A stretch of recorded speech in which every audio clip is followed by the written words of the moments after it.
રહ્યા છો સબરવાસ ન્યૂઝ. હવે જોઈએ અગત્યના સમાચાર. રાષ્ટ્રપ્રેમ અને સેવાના સંકલ્પો સાથે ભારત વિકાસ પરિષદ દ્વારા ધ્વજવંદન કાર્યક્રમ યોજાયો. પ્રજાસત્તાકના પવિત્ર દિવસે ચાલો આપણે શહીદોના બલિદાનને સ્મરીને રાષ્ટ્રપ્રેમ, એકતા અને વિકાસ માટેનો સંકલ્પ નવી ઉર્જાથી કરીએ. સેવા, સંસ્કાર અને સહકારના પથ પર ચાલીને આપણે આપણી માતૃભૂમિને વધુ સમૃદ્ધ અને શક્તિશાળી બનાવીએ.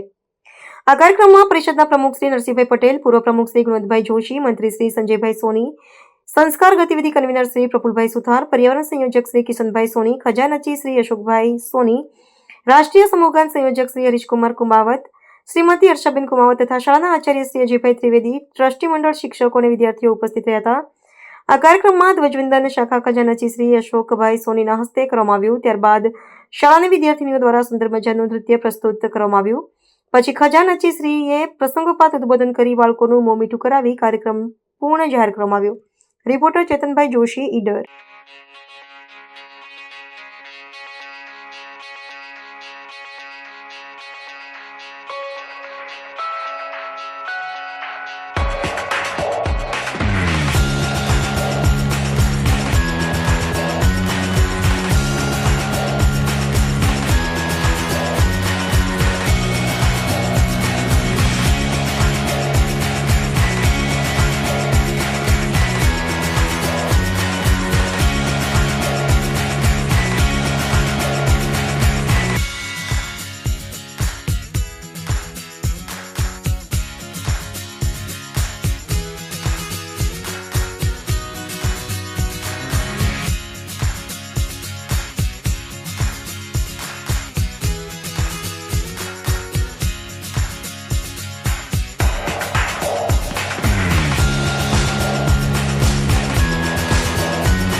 આવા ન્યૂઝ જોવા માટે સાબર આવાઝ યુટ્યુબ ચેનલને સબસ્ક્રાઇબ કરો અને લાઇક કરો, જેથી હવે પછીના દરેક સમાચાર સબસ્ક્રાઇબ કરેલા હશે તેઓને નવા સમાચારની માહિતી મળી જશે.